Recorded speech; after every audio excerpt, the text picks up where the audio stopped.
Welcome to the Healthy and Wealthy Retirement, where your certified retirement counselor, Mark Struthers, takes a holistic approach to retirement, going beyond finances and embracing holistic well-being.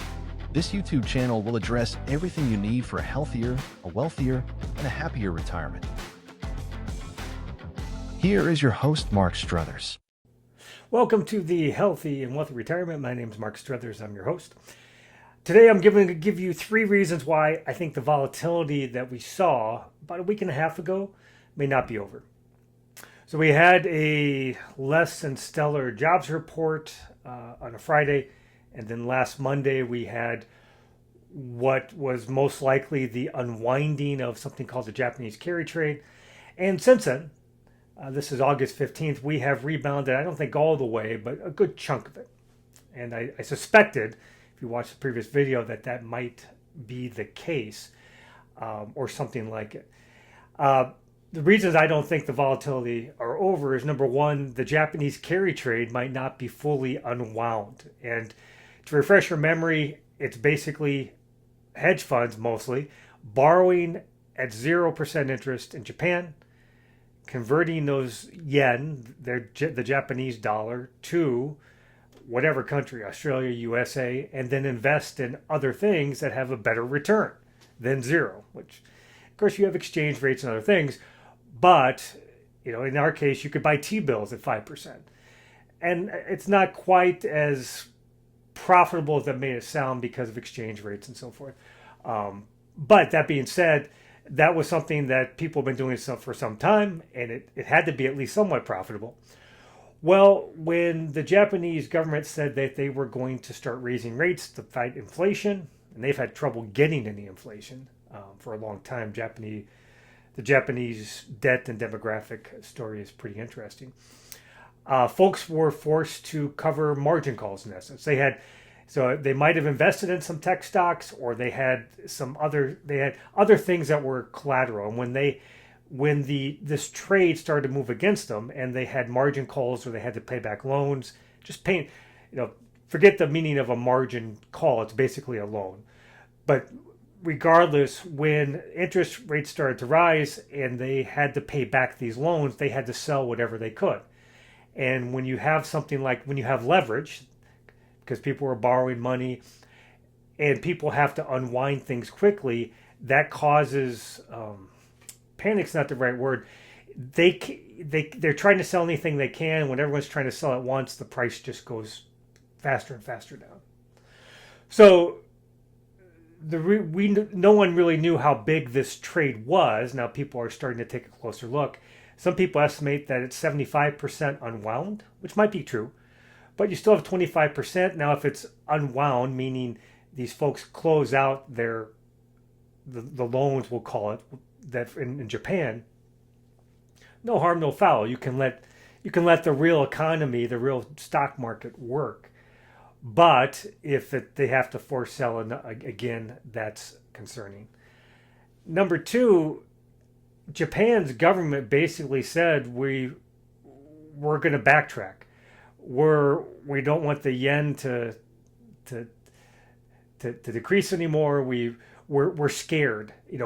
I think they feel like they can't raise rates. The amount of debt that their government owns is much higher than ours. I want to say 25%. Ours is 13%.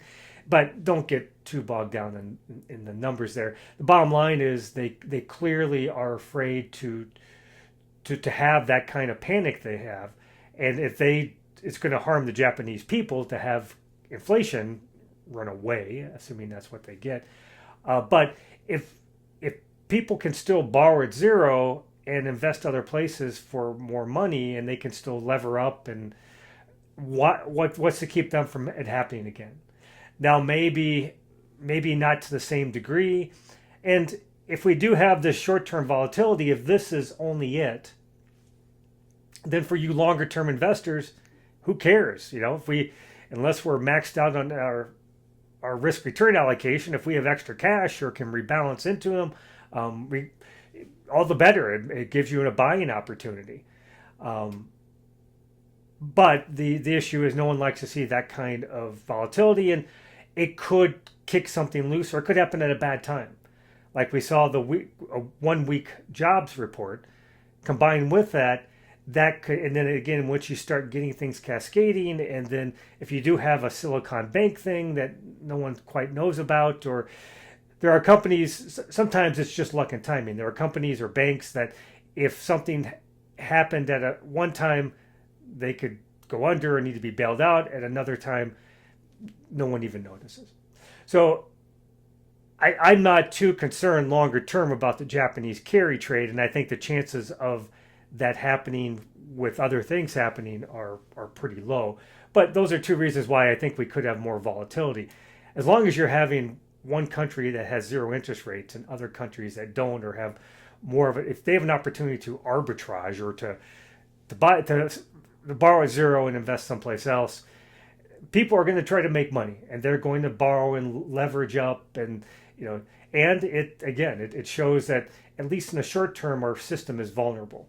I think we're strong enough over longer term that it's not going to be a big deal, other than if it happens at a really bad time. If we had Russia problems, or if we had Middle East problems at the same time this was happening, that's where it could be dangerous.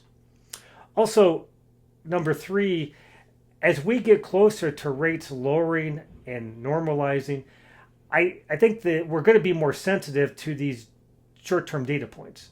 So as long as we were headed in the right direction, if we had one bad jobs number, one slightly bad jobs number, one bad CPI report, we might disregard it, because as long as we're still rowing, I'm going to use a Minnesota Golden Gopher, rowing to shore. We're still rowing to low rate shore. We're heading in the general direction. One bad wave, no one's going to get too crazy about it. The important thing is that we're making that progress. Well, as we get closer to the shore, if we keep having these bad waves, bad economic data waves, bad inflation data waves, although I think jobs market is probably more of a concern now, the market might not take it as well, because they might view that as we're getting so close that hard landing, that hard docking. I'm using a lot of Minnesota references. That hard docking might happen. So we get more concerned that soft landing is not going to be there. So I think for those 3 reasons why we could be for some more volatility, not to mention the election coming up, and then geopolitics. So when you have all these things happening at once, even though there's a lot of good stuff out there, lower inflation data, job market is still strong, and we're going to have some increase in employment. The idea that it's that perfect, because no matter how good a job the Fed or the American economy has done, you're not going to have every data point, everything go perfectly. Life is messy.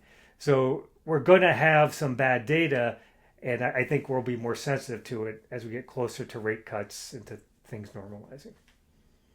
So there you have it.